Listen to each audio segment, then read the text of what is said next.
Welcome to the World Philosophy and Religion podcast with Dr. Marc Gafni. This week, we are focusing on the topic of need. So this is our second week where we are speaking about needs in more detail. And if you didn't watch last week's episode, it is not necessary. You can dive straight into this episode and you'll be able to understand everything that we're talking about. But it would also give you some great other surrounding information that will help you absorb this week that much better. So when we talk about need, we're talking about the fact that most of society nowadays is terrified to look needs in the eyes. We all have needs. We all desperately want to get our needs fulfilled, but we don't know how to clarify them, how to speak them, and we're shameful that we have them. So this episode begins with a pretty funny interaction between Dr. Marc Gafni and myself, because I do the intros for our live podcast episodes. If you didn't know this, you can join our podcasts live every Sunday before we put the replays out online like you're watching right now. So when we're doing those live episodes, I give a quick introduction before Dr. Marc Gafni goes on. And in this week's intro, I messed up and used the wrong words when I was talking about needs and desires. I talk about the importance of us balancing our needs and desires, but that, as Dr. Marc Gafni will point out, is precisely wrong. So much of civilization at this point thinks about needs and desires as something we're trying to balance, when really the thing that we need to do is clarify.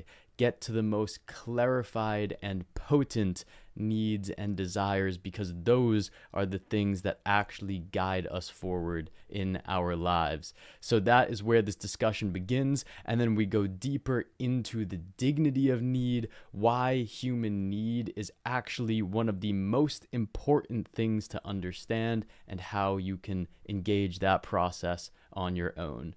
So without further ado, I hope you enjoy this episode of the World Philosophy and Religion podcast with Dr. Marc Gafni. Thank you, Eli. Thank you. And I want to make a distinction, everyone, okay? What's the difference between self-help and transformation? So if you thought you got to a self-help station, wrong place. I want to reframe this a little bit, okay? With permission. Self-help is, what can I get out of it? Transformation is, what can I pour into it? You get the difference? It's an enormous difference. Okay? So anyone who thought they were dialing into the self-help channel, not the self-help channel. Okay? Does everyone get that? We're not doing that here. You should do self-help, because why people should help themselves. It's a great idea, right? You should also do therapy once in a while, because sometimes therapy helps, but neither therapy nor self-help will take you home. What takes me home is actually aligning with the plot lines of cosmos that live in me, as me, and through me.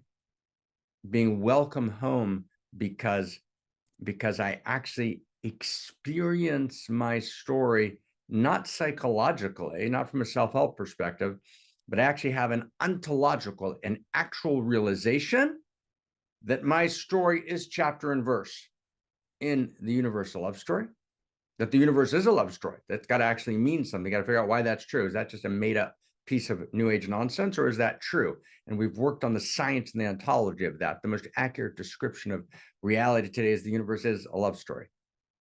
And it's not, it's meaning it's a universe. It's one text, it's one love. There's one code that runs the universe.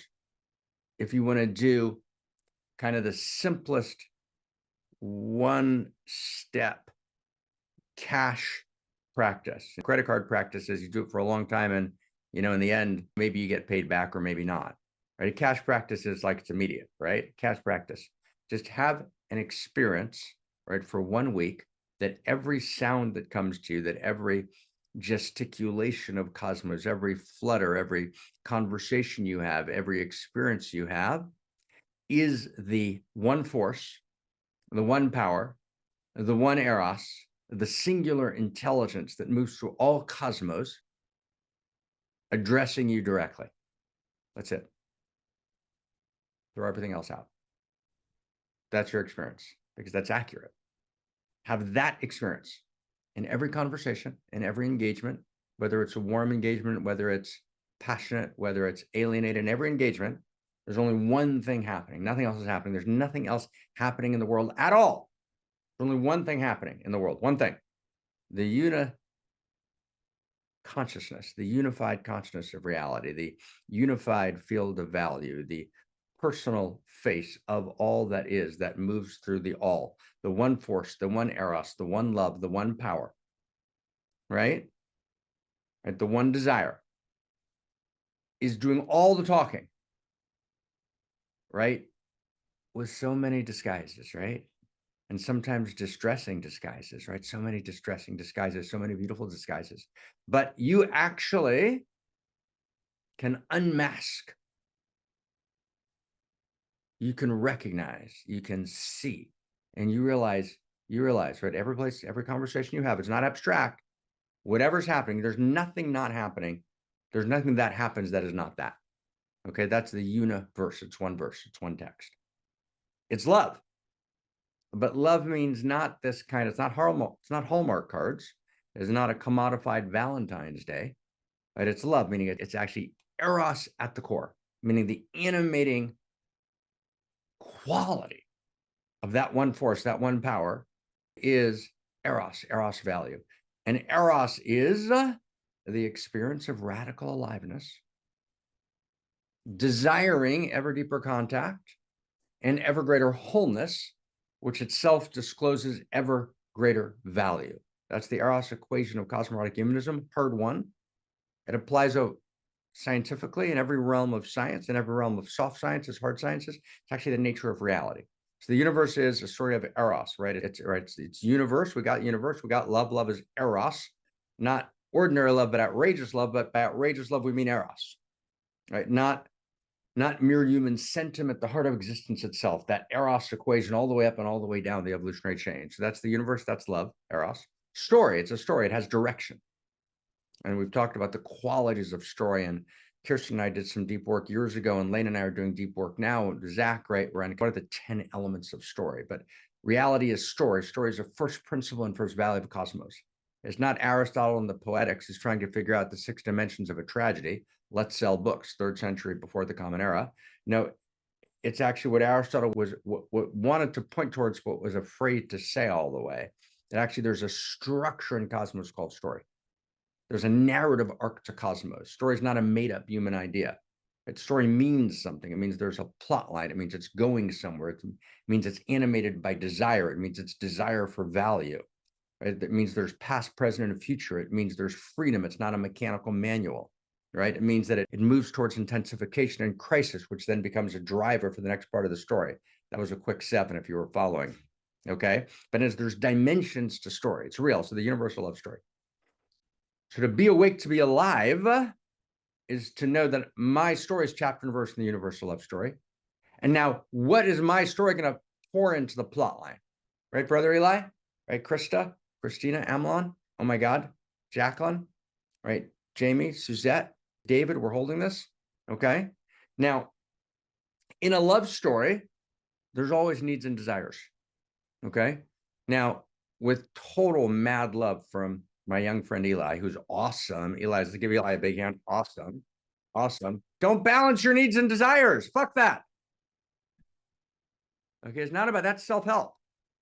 This is not about balancing your needs and desires. You know, this is about understanding and clarifying your need. That's what we're talking about. So let's just locate where we are. Okay. So let's locate where we are. Let's get the thread here. Let's do the work. Okay. Let's do the work. What's the thread? We have a thread we've been working with the last 2 weeks. Need, desire, value, rights, and responsibilities. That's our quintet. That is the quintet of cosmos. There's this 5, right? So it's like need, and clarified desire, disclose value, the inherent structure of cosmos. Value creates rights. So attention, for example, is a value of cosmos, right? Then I have a right to attention, and I have a responsibility to make sure that everyone's attention is protected. Need, desire, value. That's where we are. Let's get the thread. Value, rights, responsibilities. So we set up that thread 2 weeks ago. Then last week, what we did was we said, okay, let's look at need. And Eli made a fantastic 15-minute clip. We'll put it on Substack, this gorgeous clip on those, right, on need. That's what we did last week. Let's look in this quintet. Let's look at the first dimension, which is need. And we said that what we're going to do this week is we're going to continue and deepen our understanding of need. And that's what the Dharma recapitulation that Christina Amelin just did so beautifully, and that Krista chanted into, was this understanding that, in a word, it's not that, oh, let me get my needs met and then I'll have a good life.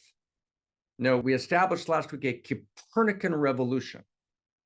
I won't recapitulate, although it's tempting now to do all of last week again, because I want to talk about it more. But just in a word, what we said is no, actually reality is created not to get my needs met and then have a good life. No, my good life is, right, how I engage the experience of need, the experience of getting my needs met, the experience of being needed, the experience of meeting, discerning, and meeting the needs of the beloved, right? The evolution of my needs, the clarification of my needs, the clarifications of the needs of my beloved, right? The experience of working through and claiming need, the relationship between I love you and I need you, the distinction between need and neediness, right? That's what we talked about last week. We'll call it the ontology of need. The ontology of need. Need is not a mistake, a bug in Cosmos. If we can only get those met, we'd have a great life. Need is the very purpose, the very raison d'etre, the very reason it all exists, is that we engage in this dance of needs. Does that make sense, everyone? Now, that means that need itself is not just a psychological structure of a separate self that you got to work out. No, need is the very deepest essence of my being. Need is not a problem. Need is my nature. Now, what I need to do is, within the context of that nature, what I need to do in that context of that nature, in the context of that nature, is I need to clarify my needs. What are my real needs? To know my needs, but to know my needs is not a self-help act. It's an act of knowing self. Actually, the word palal, prayer, in its original Hebrew, 13th century, David Kimchi wrote a book of original roots where he took the original Hebrew word for prayer, palal, and palal means to contemplate your needs, to know, what do I need? Prayer is an examination, a discernment of, what do I actually need, right? The one who clarifies their needs. Now, clarified need discloses value. Does that make sense? Clarified need discloses value. Good. So need, desire, clarified desire discloses value. And what we talked about the last 2-3 weeks is not so much, we're not balancing our needs and desires. We're really realizing that our needs and desires are one. They're not different. They're the same. My clarified desire and my clarified need are the same. What we said the last 2 weeks was that at the foundational levels of cosmos, if I'm an electron, I'm a body electric electron. It's 380,000 years after the Big Bang, ABB, after the Big Bang. I've got this lust, which is how a number of scientific writers describe it. I've got this lust, this need and desire. Need plus desire is this radical lust. I've got this passion for what? For this big guy or big woman. You got to decide on that one, right? But big, let's get the big. You can work on the gender or some big gender fluid expression, right? There's a proton, right? And the proton and electron, they need and desire each other because at the foundational levels of cosmos, and notice I'm not saying the lowest levels, I'm saying the foundational levels, need and desire are the same. Now, when I move up the evolutionary chain into the human world, we get confused and we try and balance. Let me balance my needs and desires. No! Clarify my need. Clarify my desire. Now I realize they're actually the same. We think about need. That's what we've talked about the last 2 weeks. And just to clarify that, and then we'll start this week. I just want to so we're really clear about it. We're talking about actually clarifying need and desire and realizing that ultimately they're the same at the aspirational levels. Notice I'm not saying the highest. the aspirational for the saint, right? And we need to be saints. Homo means we need to be saints, right? We need a democratization of sainthood. That would be a Western way of saying it. In the East, we'd say we need a democratization of enlightenment, which we've been talking about for a long time. If you are enjoying this podcast and would like to have the experience of joining us live, then great news. Every single Sunday, you can join us for free for these live podcasts, and you can be in the room with all of us on Zoom and get to enjoy this experience in a group atmosphere. Before we get into the podcast, we also have a chanting practice led by Krista Josepha, the executive director of the Center for World Philosophy and Religion. Chant practice is such an amazing way to open your body, your throat, your mind, and to really settle into the teaching before we listen to Dr. Marc Gafni. So if you are excited about either checking out these teachings live or getting to do some amazing chanting practices with us on Sunday, then click the link in the description below and you can sign up for the free tier of our community called the World Philosophy and Religion Community. And when you sign up for that free tier, you will get access to all of our live episodes, as well as a whole entire library where you can find every single replay from the last hundreds of weeks. So I hope that you come join the free part of the platform, and we hope to see you live on Sundays. Enjoy the rest of this episode with Dr. Marc Gafni. We need a democratization of greatness. So greatness means that actually my need and desire are not split. Does that make sense? My clarified need and my clarified desire are the same. Now, if you look at the Oxford Dictionary, you trace the Latin roots, you'll actually see that need is connected with this kind of sense of death, right? Survival. So need has this immediate sense, and desire is connected in its Latin roots with kind of longing, this greater longing. But actually, when you go deeper into need, you realize that my clarified need is I need my clarified desires. Stay close with me. Do you get this? Meaning, stay close. Meaning, we think if I just work out getting my visceral needs met, I get the car, the house, the mortgage, which is a big deal. Any place in the world today, that's a huge accomplishment. That's quite hard to do. But if I get that, I'll be okay. Well, actually, if I've got my indoor toilet, right, and I've got my checkbook balanced, I'm good. No, I'm not good. I'm depressed. I'm on Prozac. I'm doing massive amounts of therapy, switching all the time, right? I'm completely depleted, right? Going up and down, right? In various forms of mental breakdown, which are rampant in the world today more than at any other singular stage in human history, even though there's more people that have their quote unquote basic needs met. Well, why? Because my basic needs are not my clarified needs. I need to address my basic needs. Then I need to clarify what's my real sorech. What do I really need? Right? I need you.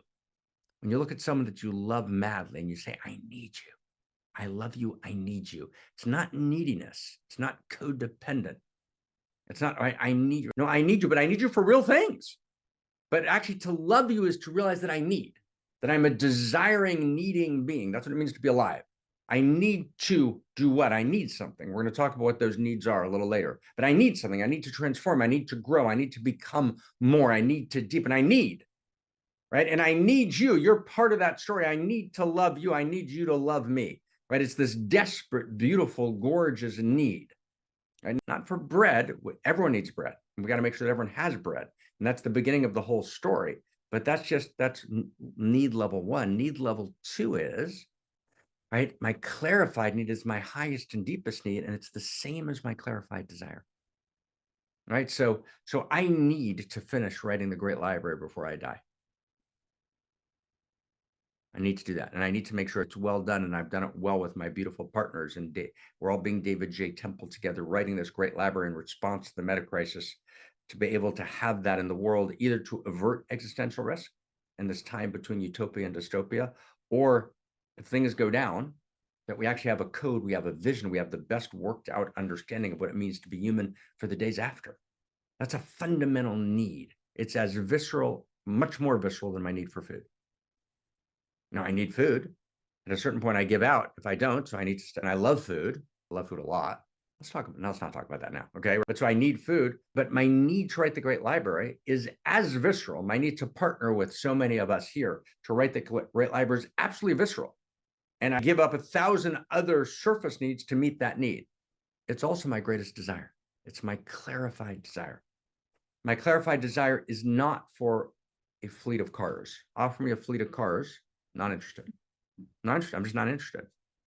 Well, let's talk about what kind of cars, actually. No, not right. I want a fleet of cars. It's not right. In other words, you can offer me 1,000 bland instruments. Sorry. All those things, don't want them. I want my clarified desire. It's just this burning desire. And that burning desire and that burning need are the same. I'm not balancing my needs and desires. I'm actually clarifying them and realizing they're precisely the same. That's the aspirational level. When the place where need and desire split, I'm trying to balance those two, is the place of the ego separate self. Right now, as long as you're in the ego separate self, good idea to balance them. Good idea to take a self-help course. Maybe that's not what we're doing. We're actually clarifying need and desire and realizing their fundamental identities. Okay. So I also want to just apologize here for a second. It is a partially sincere apology and a partially insincere apology, which is I had to actually, it's just critical to clarify. So my beloved friend and student and partner and gorgeous, creator of the worlds, Eli, phrased it in terms of balancing needs and desires. I couldn't let that stand in the space because that's exactly not what we're doing. But at the same time, I'm like madly loving Eli, and I just gave him a hard time. All right, here we go. We're good. We good? Okay. So I want everyone to get that. We're not doing self-help here, right? We're doing transformation, but my transformation for the sake of the transformation of the whole. We're in a moment of meta-crisis. There are very, very important issues that deserve talking about here and that I don't talk about. And the reason I don't talk about it is occasionally we do. We went into the Ukraine once. We went into Israel once. We'll go into Israel again. We did an immigration, CThe, at your house. We did a thing on immigration. But in general, for this period of time, I'm trying to stay focused on the source code itself. So we're being Da Vinci in Florence, although Da Vinci got involved in the Papal Wars quite extensively in the wars in Italy. We have X amount of resource and X amount of time. And the question we're asking here, friends, is what does the world desperately need now? That's just not happening. Without it, we won't make it. Although I would like to talk about what I think happened in the election in New York a few days ago. That's really interesting. I'd like to talk about why there's more brutality of beautiful Arab families being destroyed, killed, ripped apart, multiple exponential numbers beyond Gaza, and no one even mentions it.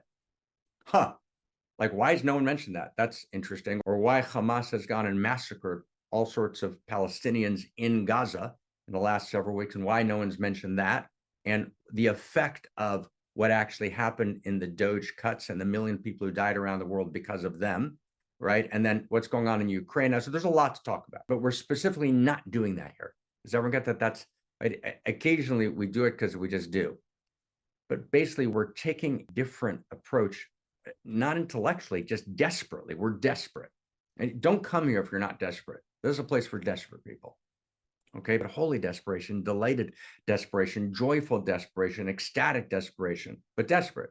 We're desperate meaning we feel the world, right? We feel the need of the world. That's the point.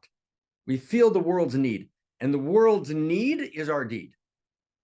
We say to the world, your need's our deed. So we're responding to the actual lived situation of the world, and we're not closing in our individual, right, therapeutic, self-help neediness, although that should all be dealt with. We should all do that work. For sure, do that work, of course. But what we're doing here is we're saying, okay, oh my God, we're poised between utopia and dystopia. We don't have a shared story of value. We don't actually, we haven't even established that stories are real. Our friend Harari tells us stories are just all made up fiction, and value doesn't even exist. And 60 million people say yes, right? We're all legacy thought holders and opinion makers. That's the given opinion in China and Russia, the center of the United States, Western Europe. Actually, value is completely made up. So value is completely made up. There's no way to orient ourselves. There's no way through the meta crisis. Let's just hang it up now. Rivalrous conflict governed by win-lose metrics will destroy us, for sure. With exponential weapons, global civilization. We haven't solved the old problems. We now have exponential technology and global civilization. We're going down its extinction. Without question, that is where it's going. Right? But how can we change the course of history? We can change the course of history by actually stepping into the center, feeling beyond ourselves, feeling where reality is. Imagine we're in Florence, we're in that time between worlds and time between stories, right? And we're not partying in Florence, and we're not engaging in the papal wars. We're doing that move that just a few people in Florence did, and a few people in Jerusalem did a couple thousand years ago, which is something's happening. There's a resurrection. There's a new possibility. There's a new hope. There's a new birth that can emerge, that we can go into the darkness and come out and create something new. We can actually write a new story of value, but not because we're doing New Age declarations, and not because we're doing medieval dogmatic claims, or not because we're doing scientistic dogmatic claims. We're going to go issue by issue into the very source code of reality. We're going to crack it open. We're going to love it open. We're going to kill ourselves to understand it better, to feel it more than it's ever been felt or understood in world history. We're not going to do it at Oxford and Harvard, where lots of us came from. We're going to actually do it here, in the very center, in One Mountain, Many Paths, in the Center for World Philosophy and Religion. And we're going to articulate a new story of value in response to the meta crisis. That's what we're going to do. And in that frame, we have need, desire, value, rights, responsibilities, because we're trying to figure out where the fuck do human rights come from? Because our friend Harari tells us, as does most of postmodern legal theory, and we're actually just finishing a law review article on how we actually establish law and reclaim the connection between law and value. But most legal theory says rights are made up. Harari says explicitly, human rights do not exist. Clear as day. They don't exist. They're made up. Do you understand that that's not a slippery slope to totalitarianism? That's a cliff. It's not a slope. It's not like slippery slope to totalitarianism. That's a cliff, right? Human rights are completely made up. Hello? I mean, do you understand that? That's at the center of the West. I mean, people like just going, blah, da, da, da, da, da, da, da, da. Oh, let me do some self-help. Really? Wake up. Of course you should do self-help. Of course you should. But wake up. So we're committed to waking up. And waking up means not, I'm aware of my awareness. Stop being aware of your awareness. Okay, you're annoying me. Okay? Just wake up. Wake up means I feel reality. Do you get that? Wake up means I feel the joy. I feel the unbearable beauty. I feel the goodness. I feel the need. I feel reality's need. I feel the passion coursing through literally every macromolecule, every molecule, right? And I feel the desire of reality to be alive and to not extinguish itself. And I know that the only thing that changes the course of human history and moves us towards life, right, at moments of crossing, at moments of crisis, when we desperately need to birth a new reality, is a new story, but not a made-up story, but a new story of value. But in order to do that, I got to establish that value is real. I got to establish what's need, what's desire, right? How do they lead to value, right? Need and desire disclose value. How does value lead to rights? How does rights lead to responsibility? And so we're doing this carefully and slowly. Does that make sense? Like, So instead of being just aware of awareness, let me actually be true. All awareness is allured,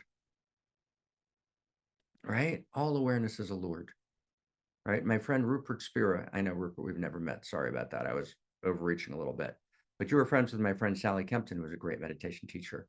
Like when you say to people like, oh, we can like or not like things, that I think the thing you said in a talk that someone sent me was like, I can live with that. Well, I'm glad you can live with it. Thank you. But actually, it's what reality is about, right? Our likes are our allurements and are not incidental. They're the structure of reality. Reality is not merely awareness. That is a lie. That's a dharmic lie. That's an empirical lie. Reality is awareness and allurement together. There is no such thing as consciousness being fundamental. That's a lie. That's a lack of realization. That is ignorance. Right? There's only consciousness and relationality. All consciousness in the manifest world has perspective. That's its nature. Or to say it differently, there's no true self that Rupert Spira talks about anywhere in the manifest world. Does not exist. There's only true self with unique self. every place. And unique self means relationality. It's awareness and allurement. But it's consciousness and relationality. Now the question is, who am I relating to? Just me? Okay. Well, if you're going to relate to just you, that's okay. Well, first start relating to the deepest part of you. When you start relating to the deepest part of you, what's going to happen is you're going to feel the people next to you. And then your experience, your feeling is going to expand. You're going to feel more and more. Then you're going to feel not only your needs, you're going to feel the needs of your kids. But then you're not going to actually let your kids be a picture on the wall that you're worshiping. Your kids will become a mirror to reality itself. Right? We make our family, right, and our beloveds pictures on the wall.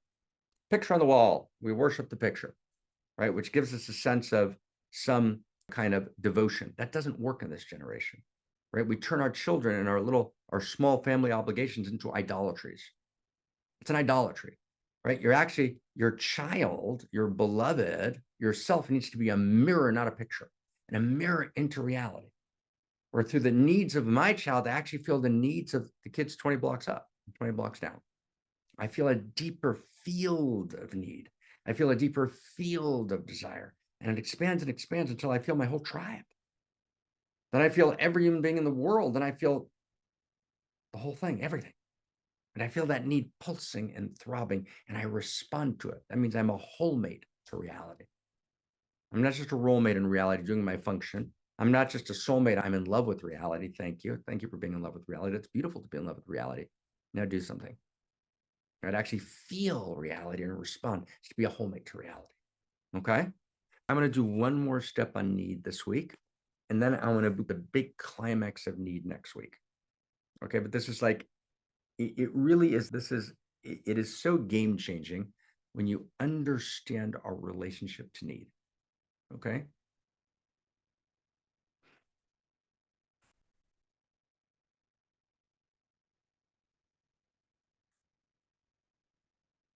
So I want to stay in the kind of clarification of need and the expansion, the evolution of my need that we talked about before. Okay, that's what I'm going to do in the next, 20 minutes before we close. And then we're really going to go like crazy next week in terms of understanding, what do I actually need? So for next week, Eli, this is for next week. What do I actually need? We have 3 fundamental needs, and they are not what we think they are. How do I actually know what are my 3 basic needs? But then how do those needs live in me uniquely? And it's what is the character, texture, and structure of my unique need, number 1. And 2, what's the character and structure of the unique need that I need to address, number 2. And then 3, how that transformation changes the course of human history. It's how that transformation in me actually becomes the transformation of the whole. Actually becomes, right, an unimaginably potent response to metacrisis. That's next week. What is your unique need? How does your unique need, a unique expression of the 3 core human needs that are utterly surprising and shocking and provocative, but once I actually realize, oh, that's true. And you got to be really honest, and they're gorgeous, but they're just beyond important. So that's what we're going to be doing. That's what we're going to be doing on the 16th. And by the way, parentheses, we're doing that for an hour. And then we're starting our second 3-week course, which Eli was talking about, which is about the wounded hero. And it's going to be about wounding, personal and collective. And again, how we're going to do 3 weeks. I'm not going to talk about what the course is about, but I did a podcast with Andrew Sweeney, and you'll hear from Eli, but there's no good conversation on how we deal with wounds. Right. And so we're going to have to actually really enter the world of wounds in an entirely new way and understand how untransformed wound is the source of personal crisis and metacrisis. Untransformed wound. But how I transform my wound is everything. So how I transform personal wounds, collective wounds, cultural wounds, historical cultural wounds, wounds and lineages of family, that's everything. Right? How wound becomes wonder. And again, like need, and you might have noticed that need and wound might be related, but like need, Wound is not an accident. Wound is not a bug in the system. Wound is the very structure of the system. All wounds are wounds of desire. So we're going to be talking about next week, first my unique need, and then what is my unique wound of desire? Why does it matter to know? How does it get fundamentally transformed in a way that transforms the whole? Okay. But we're not in next week, we're in this week. So here we go.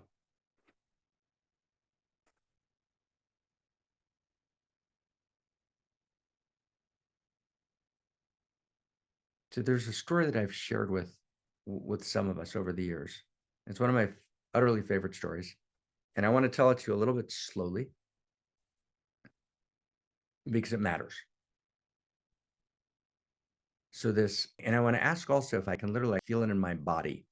If we've been together for a few years and you've heard this story, don't think I get the story, please. I don't think I get the story. Right? The nature of a story is stories in the lineage tradition. We tell a story not for information. The story reveals herself anew each time. And the story is called Ma'aseh, the story of Merkava, of the chariot.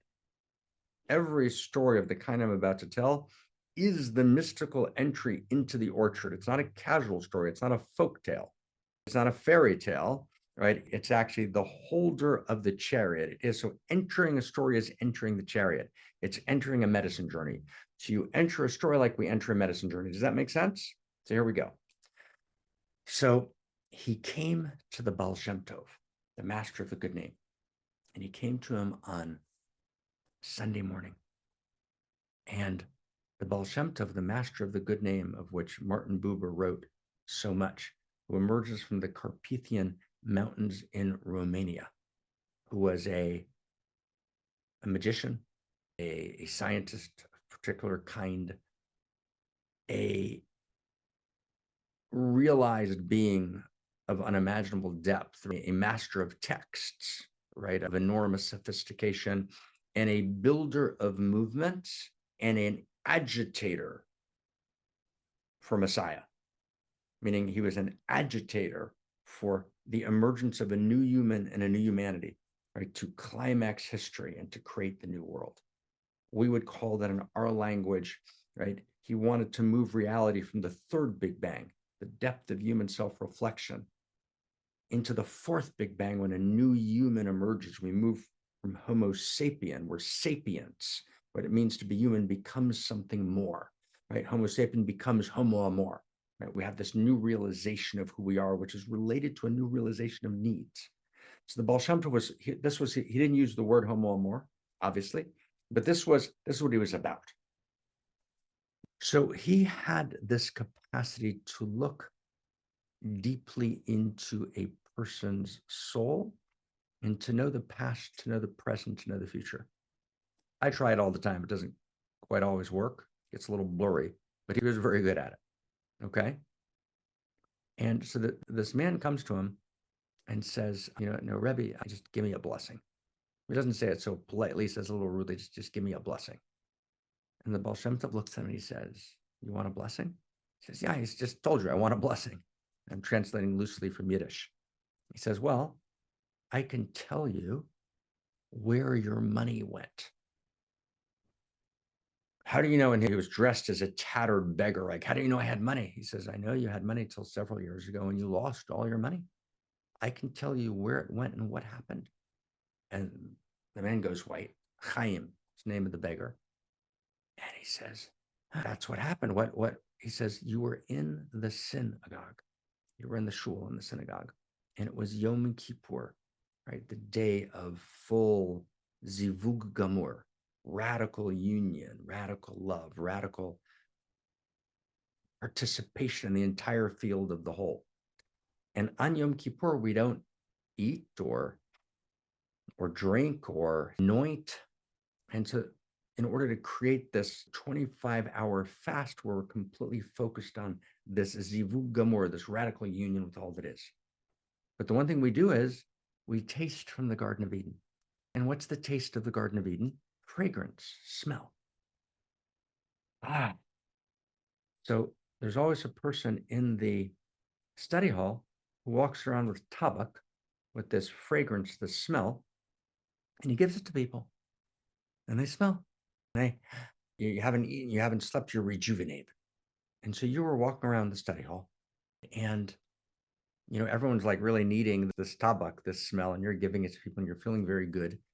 And then you notice in the back that there he was, right? There he was, right? Yankel. And Yankel was with tattered clothes, and he smelled a little bit, and he was kind of, off in a corner, and he was, kind of out of your natural path. So no one really noticed. So you kind of gave everyone a couple of times to smell the fragrance, to enliven them, but you never went to Yankel. He didn't get there. And so you lost several weeks later all of your money because you had ignored Yankel and not given him to smell to enliven his being on this day, the fast when we're supposed to be connected to the whole, but you were connected to the whole minus the one who just smelled, right? Who didn't feel sophisticated to you, didn't feel appropriate. So it means you weren't connected to the whole. So you lost everything. And you know who has all of your money? Yankel. It all went to him. It went to Yankel. He's like, he could deal with losing his money. It went to Yankel. He's devastated. Baal Shem Tov says, but I can tell you how to get it back. You can tell me how to get it back. I'll cut you in. No, he doesn't say that. It's okay. Tell me how to get it back. He says, go to Yankel, who's now built a beautiful home, and lives in the city that you used to live in, and just ask him for tabak. Ask him to smell from the spice box, because now he's the person holding the fragrance box. And if you ask him and he does what you did, he doesn't have time to give it to you, the wheel of fortune will move once again and everything will be returned to you.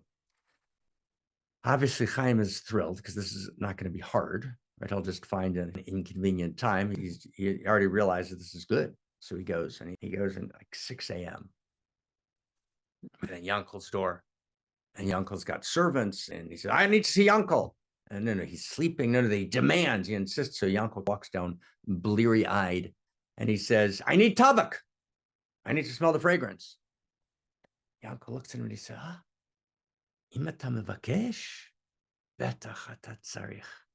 if you ask, you must surely need. He says, wait 1 second. He goes and he gets the tabak. He gives it to him to smell. And Yankel's like, oh my God. He's shocked. He takes the tabak and he leaves and he says, okay, I've got to plan this a little bit better. And so he figures, okay, this is when Yankel goes to the ritual bath. There's this custom of going to the ritual bath, a ritual immersion. You come out, it's freezing and you're naked and you're going to your towel. And there's this particular kind of junction where you're very vulnerable and you just want your towel. He says, I'll hide in the ritual bath. And as Yankel, right, comes out, right, dripping wet and freezing, it's the middle of the winter, I'll ask for tabak. So he hides, Yankel comes out, Yankel is shivering, right, pops up, Chaim, I need tabak, I need it now, I need tabak. And he says, hold on 1 second. If you ask, you must surely need. And you understand what happened, right? He tried every which way again and again and again to confront Yankel, right, at the most inconvenient and rude and inopportune time. And each time, Yankel would turn to him and say, if you ask, you must surely need. So finally, Yankel is marrying off his daughter. And at the wedding, there's something called the mitzvah dance. And the mitzvah dance is when the father dances with his daughter. And the father waits his whole life for this dance. This is what your whole life is about. It's this moment when you've raised this wonderful young woman and she's now about to create her own new home. And this is the parting. It's the most poignant. And Yankel is with, you all know what's about to happen, right? He's with his daughter. He's doing the mitzvah dance. And then he comes between father and daughter. Chaim says, I need tabak. Everyone's a little shocked. And you know what Yankel said, right? Yankel said, you're interrupting it at this time. You must surely need. You must surely need. And he goes, he gets some topic, and Chaim faints. They revive him, and he tells the uncle the whole story. And the uncle says, oh, wow. Wow, he hears it, he receives it, and he says, listen, I'm now the Gvir. I'm now the wealthy patron of this town. I'm going to give you half of my money. And we will both, right, support this town and create this space together. And he does. And it's known in Eastern Europe that in that town, there were two Gvirim. There were two masters of finances, masters of philanthropy who lived in the town. And you could go in the town anytime, day or night, and you could find a place to rest your feet, right? To have your needs heard and felt and spoken to. And that humiliation we feel in getting our basic needs met was completely liberated in this town. Huh. If you ask, you must surely need. Now, stay with me. I'm going to read you something. Okay, now it gets a little wild. It's a little wild, it gets a little beautiful. So who is in that circle of if you ask, you must surely need? So is it two beloveds? That would be a high level, right? Wow. Can you imagine? I ask my beloved, and my beloved says, if you ask, you must surely need. Now, of course, I don't need to tell you that you don't take advantage of that, and that you have to ask carefully.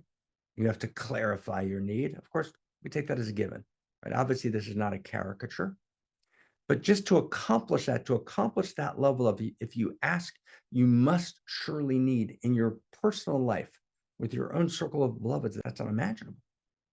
But can you imagine if you could take it more farther? If you could go deeper? Now, stay with me, okay? So I want to read you a text that we've also read before years back. But this text is about who is in your circle of if you ask, you must surely need. So writes Abraham Cook, he writes, in what he calls the Fourfold Song, and I'm reading it off my phone. He writes, and maybe, Krista, you can put it in the chat box. Or maybe you did that already. Okay, take a look. It's in the chat box. There is a one who sings the song of his soul. And in her soul, she finds it all, full, complete spiritual satisfaction.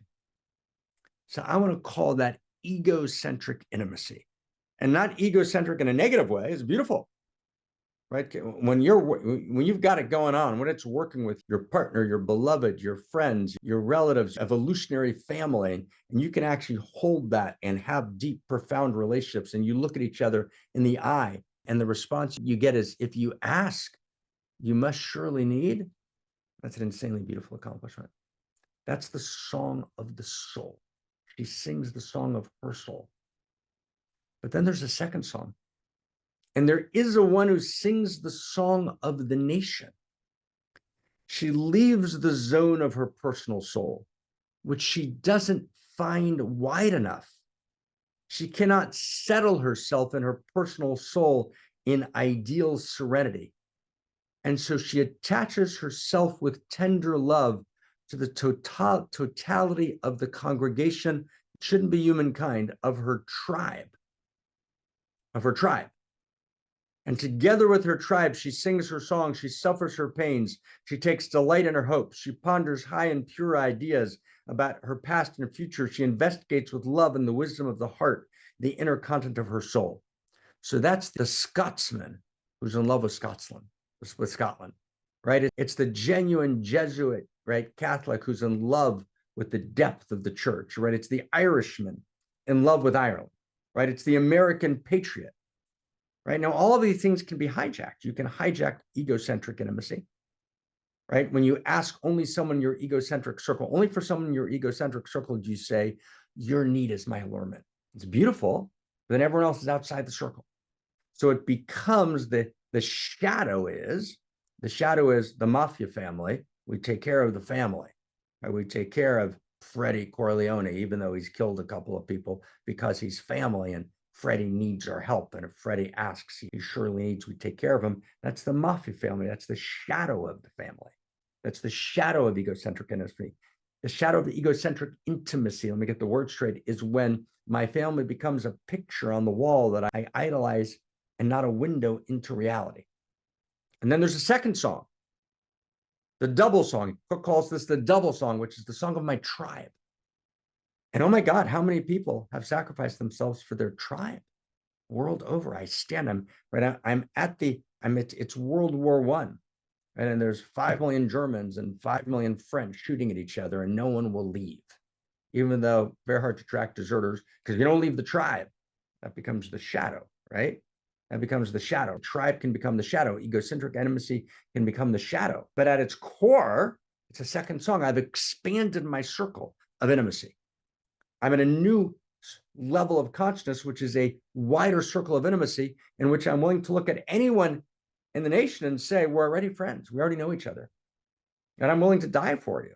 I'm willing to fight and die for you. If you ask, you must surely need.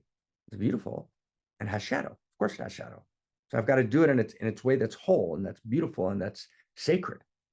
I've got to actually get to the third song. And the third song is There Is a One, writes Cook, which is the third song, who widens her soul even further until it expands beyond the boundary of the tribe, right? To sing the song of humanity. Her soul is continuously enlarged by the genius of man and woman and the glory of her divine image. He aspires towards man and woman's universal purpose and anticipates higher holification. And from this living source does she draw the entirety of her thoughts and explorations, her aspirations, and her visions. Right? That's Live Aid Concert. That's We Are the World. That is, if there's someone who's in need any place in the world, then I'm in need. And if you're hungry, I'm hungry. And I actually feel the song of the world, and I'm coming together to write a great library, which is not my pet project. It's not my hobby, little hobby. Let's write a great library hobby. No. I actually feel the need of humanity calling desperately and saying, we need a story of value, which is a global shared story of value. And that's the desperate need to respond to the meta crisis. So I'm going to pour everything I have into this third song. That's the third song, right? Writing the great library at the Center for World Philosophy and Religion. That's who we are. We're in this third song, but this third song is not enough itself, which is why Michael Jackson, before he died, did the Earth Song. The Earth Song. It's the fourth song. And there is a one who rises even further than this. He goes beyond even world-centric consciousness, even beyond we are the world, right? And every human being, and there's no stranger, right? He or she goes even beyond the fourth song. There is a one who rises even further than this in expansion until she joins herself in unity with all of existence in its totality, which means generally I'm probably not going to have a lamb that they bound up and tortured for 3 months, this little lamb, right? Mary's little lamb, so that I could eat it for about 2 minutes and have a succulent lamb chop. I probably won't eat that, right? Because actually the lamb is included in my circle of intimacy, right? We're not going to have factory farming that we ignore, just as if it didn't exist, right? We're actually going to care for every living being and for beingness itself, for the planet itself. The hills are alive with the sound of music. That's the fourth song, right? I've joined myself with totality, writes Cook, with all creatures, with all worlds, and together with all of them, she gives forth song and lives in the promise of this emergent world. But listen to this. And there is a one who sings all of these songs, who rises with all of these songs. Together in one unity, I look to my beloved, I look to my son, I look to my friend, I look to my evolutionary family, and I say, we're together. What do you need? Your need is my allurement. That's what we're saying. Your need, if you ask, you must surely need. And we're going to add to that, and your need is my allurement. Can you feel that? Your need is my allurement. And then it widens to my whole tribe. If you ask, you must surely need, and your need is my allurement. And then it goes to every human being. If you ask, you must surely need, and Your need is my allurement. And then it goes to all of reality, every animal, every cat and every dog, right? Every antelope, every buffalo, right? Everything everywhere, right? The earth itself, past, present, and future, right? I'm in the evolutionary song, the Fourfold song. Your need is my allurement, but all of them, right? And listen to this. There is a one who rises and sings all of these songs, each one of them, egocentric intimacy, world, right? Ethnocentric intimacy, world-centric intimacy, cosmocentric intimacy, but then all of them together, and we play all of their melodies. We pour vitality and life, and each song pours into the other songs, and we feel kol sason v'kol simcha, the sound of jubilance and the sound of joy, the sound of celebration, the sound of exaltation, the sound of rejoicing, the sound of the sacred. We sing the song of the soul. We sing the song of the nation. We sing the song of humankind. We sing the song of the cosmos, and all flow together within her at every time and in every moment. Now listen, my friends, let's open our hearts. This is cosmoerotic humanism, the new story of value, the Solomon lineage. And this completedness in his fullness rises to become the song of the sacred, the song of the infinite intimate, the song of humankind, the galactic song of all kinds. In her mighty glory and beauty, in her mighty truth and magnificence, it's the song of the divine, all nations and all galaxies dancing with she as she, a simple song, a double song, a threefold song, a fourfold song, the song of Solomon to the king to whom wholeness belongs, a cosmic song, an intergalactic song, homo amor, cosmoerotic humanism, the cosmos, a love story. Huh? It's like, wow. Your need is my allurement. If you ask, you must surely need. It's deep, right? It's like to actually feel the quality of another person's need. And we can't fully meet every single need as one human being. Can't be done. I understand that. Of course, that's true. So we need to sing with our families, but we also need to sing with our tribe, and we need to sing with the world, and we need to sing with the cosmos. And those need to be intertextured in our life. And the place that we pour our energy, the place that we fund reality in all dimensions of funding, right, with our heart, with our soul, with our currencies of Eros and all kinds, where we place our time, right, how we play, with whom we play, that's everything, right? It's like, crazy, right? Is that crazy? It's about need. It's about the dignity of need. Need discloses reality. Need discloses value. What do I really need? What is the utter insane joy of being needed? We'll talk about that next week. But I hope we clarified today something of what we mean by need. It's about the evolution of need, right? The evolution, the emergence of homo amor is the movement of the statement, your need is my allurement, from egocentric intimacy, me and my family, to ethnocentric intimacy, your need is my allurement, my whole tribe, to world-centric intimacy, to cosmocentric intimacy. That's the evolution of love. Do you get that? When we talk about the evolution of love, it's not a trite phrase, it's not a banal slogan. We say we are homo amor, means we are the amorous cosmos in person, and the cosmos is evolving. And who is the cosmos evolving through? It's evolving through me and through thee, through he and she, through we, right? So when I actually experience my own being and becoming the evolution of love, when I actually expand and deepen my consciousness, I don't just wake up to awareness, I actually wake up and grow up and show up into a new level of allurement. My allurement moves from egocentric intimacy to your need is my allurement, ethnocentric intimacy to your need is my allurement. I'm allured, right? Every human being on the planet, and then I'm allured to the cosmos. You can't skip. This is what's so important about the fifth thing that the cosmos said. You can't skip. You can't basically ignore your evolutionary family, and I'm totally for the tribe. You can't ignore the tribe, and I'm universal. It doesn't work. For example, I'll just give you one example in the United States. The liberal world, the neoliberal world, refused to be patriotic about America. Right? Now, Western America's got to go. Let's burn flags. And it lost its actual sense of a healthy, sacred patriotism. And the result always then is the emergence of a patriotism, right, which is flawed, corrupt, of a different kind. Where actually Make America Great Again, MAGA, becomes an ethnocentric regressive, as opposed to let's make America great again as part of making the world great again, as part of making the galaxy great again.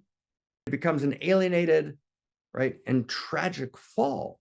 But if the liberal says, well, how did that happen? It's terrible because the liberal world basically bypassed, just one example, ethnocentric, the lake, celebration, right? Sense of bashing American being the evil empire that animated neoliberal education was shocking.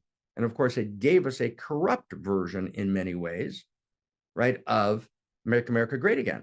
And the reason people were excited about Make America Great Again, because it's a deep, real need in the soul. I need to be able to have ethnocentric intimacy, right? I need to be Irish and in love with Ireland, but then Make America Great Again and being madly in love with Ireland needs to be a chapter and verse story, right, in the wider global love story. And then the global love story needs to be a chapter and verse wider story in the galactic love story. And the galactic love story is coming soon, right? It's a second away. So it means we need a story which is not a good cycle. No, we need a cosmological love story, a cosmocentric love story that applies throughout cosmos, that lives and breathes in us. We become the cosmoerotic universe in person. And that means that we feel need. And need's not something that's in the way. I got to address some needs and then I'm going to have a good day. No, addressing needs, being needed, right? The experience of being needed and addressing needs and clarifying need, that is the whole story. That's the main act. That's what the whole thing is about. It's all about that. That's the text we looked at last week. What was created? Need itself. The utter radical dignity and divinity of need. So that's step 2. And we're going to take this an insane step further next week. It's going to go all the way home next week. And if you have friends, if you don't have friends, we can talk about that. We can work with that's important also. But if you do have friends, we'll help you make friends. We all need to make friends. I'll be your friend. Can we be friends? Let's be friends. Okay. Let's be friends. Are we friends? Are we friends? We're friends. Okay. So people who have not been here before, you can come next week and start next week. You can jump in. If you'd like to send friends an earlier, like today, so they can get today and last week, that's great. It's a 3-part series on need, but you can come in next week. And we need to do this. We need to completely transform our relationship to need. Does that make sense? Oh my God, we need to do this. Crazy, crazy, crazy delight, right? The word is Christus. Thank you. Ciao. Yes, crazy delight. Thank you, Dr. Marc Gafni. That was incredible, amazing. My heart is just blown open, and I know everyone here feels the same. So if you want to just express that and just pour some hearts into the chat box so we can all feel each other and pour back into this beautiful, amazing, epic journey that we have been on today. Your need is my allurement. And I want to share that this week, as the past couple of weeks, I've been working on a beautiful, yes, thank you for the hearts. It's so good to feel each other. Thank you. Beautiful.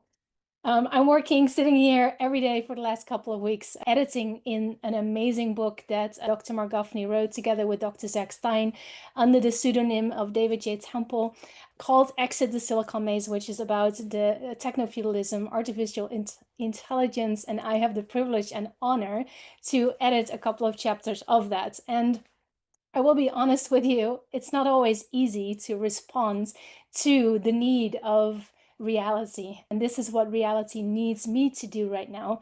But it can also be challenging. And what really helped me this week is to really feel the need of the world. So I wanted to share that with you all, because even being in this revolution every day, every second, and knowing that this is the best response that we can have to existential risk, still I can get lost. I can have these teachings be shared here every week and it just goes by me. Like Marc said this week, we heard this story already, and so the mind turns off. So to really focus and place our attention on these teachings, but also to be willing to feel the need of the world, is on the one hand excruciatingly painful, but also as I was opening up more in my heart again to feel the pain and the suffering in the world, I could also feel the joy and the pleasure of being needed, as we spoke about today. And also the joy and the pleasure of taking responsibility for the sake of the whole, as we are saying here every week.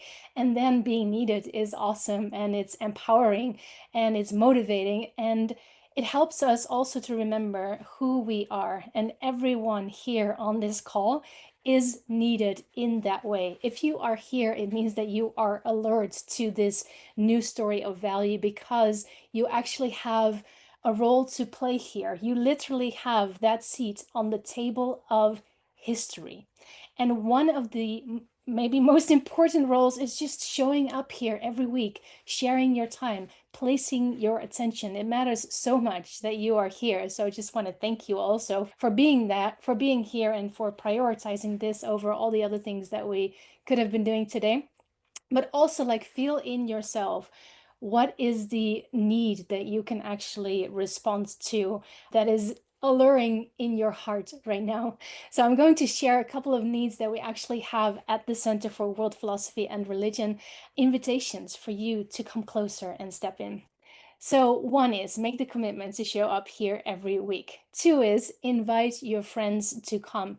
Every week we post the transcripts, edited transcripts of these teachings on Substack. So you can easily share those with your friends and invite them to come here every Sunday. Then the next step is join the community. That is really the space where we are activating ourselves, becoming sacred activists, meeting other beautiful people on the path, practicing together, studying together.